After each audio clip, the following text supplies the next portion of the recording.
జగ్గయ్యపేట నియోజకవర్గంలో న్యాయవాదులు పోలీసుల అక్రమ చర్యలు నిరసిస్తూ కోర్టు విధులను బహిష్కరించి ఆందోళన కార్యక్రమం చేపట్టారు. పత్తికొండ కోర్టు ప్రాంగణంలో Jaggayyapeta bar association president Shri Annapaga Sundararao ఆధ్వర్యంలో ఈ నిరసన కార్యక్రమం జరిగింది. ఈ సందర్భంగా న్యాయవాదులు మాట్లాడుతూ ఇటీవల చోటు చేసుకున్న పోలీసుల వ్యవహారాలు న్యాయ వ్యవస్థకు విరుద్ధంగా ఉన్నాయని, ఇటువంటి అక్రమ చర్యలను ఎట్టి పరిస్థితుల్లో సహించబోమని చెప్పారు. న్యాయవాదుల హక్కులు, స్వేచ్ఛలను భంగం కలిగించే విధంగా పోలీసులు వ్యవహరిస్తున్నారని ఆవేదన వ్యక్తం చేశారు.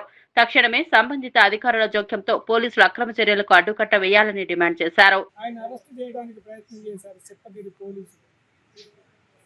ఆయన అది తెలుసుకొని న్యాయస్థానంలో సరెండర్ అవడానికి వస్తే పోలీసులు, చెప్పగిరి పోలీసులు, పత్తికొండ పోలీసులు అమానుషంగా బలవంతంగా కోర్టులో ప్రవేశించి న్యాయవాదిని కించపరిచే విధంగా, న్యాయవాది వృత్తినే కించపరిచే విధంగా అక్రమంగా, అన్యాయంగా అరెస్టు చేసి స్టేషన్ తీసుకెళ్ళడం జరిగింది.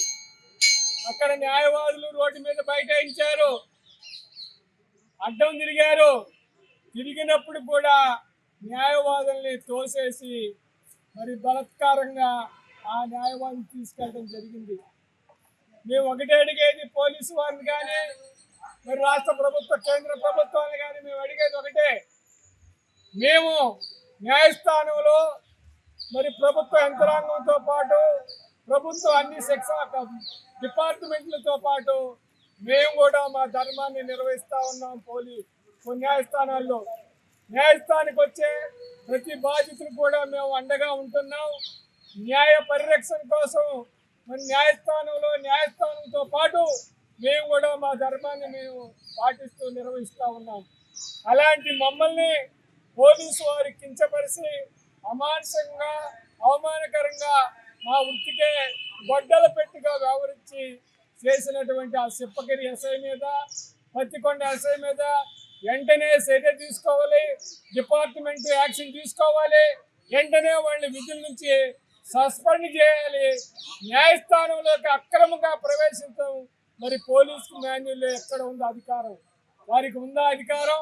పోలీస్ స్టేషన్కి వచ్చినటువంటి ఏ ఫిర్యాదుని కానీ, ముద్దాయిని కానీ అరెస్టు చేయకూడదని చట్టం చెప్తుంటే చట్టాన్ని ఉల్లంఘించి ఆ విధంగా దుర్మార్గం వ్యవహరించిన పోలీసుపై వెంటనే చట్టరీత్యా చర్య తీసుకొని న్యాయవాదుల యొక్క వృత్తికి భంగం కలగకుండా, అవమానం జరగకుండా, అమానుషం జరగకుండా, ఎలాంటి భయానకమైన వాతావరణం లేకుండా దాన్ని నివారించాలని కేంద్ర రాష్ట్ర ప్రభుత్వాన్ని మేము మనవి చేస్తూ, ప్రభుత్వం ఏదైనా పోలీసు వారు మాత్రం మీరు గమనించాలి.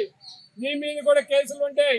మీ మీద కేసుల్లో న్యాయవాదే మీకు తోడుగా ఉండేది, మీకు రక్షణగా ఉండేది న్యాయవాది. ఏ ప్రభుత్వ యంత్రాంగాన్ని, ఏ రాజకీయ పార్టీ కానీ మీకు ఉండదు. అది గుర్తుపెట్టుకొని మా పట్ల మీరు గౌరవంతో ఉండాలని ఒకసారి పోలీసు వారిని హెచ్చరిస్తూ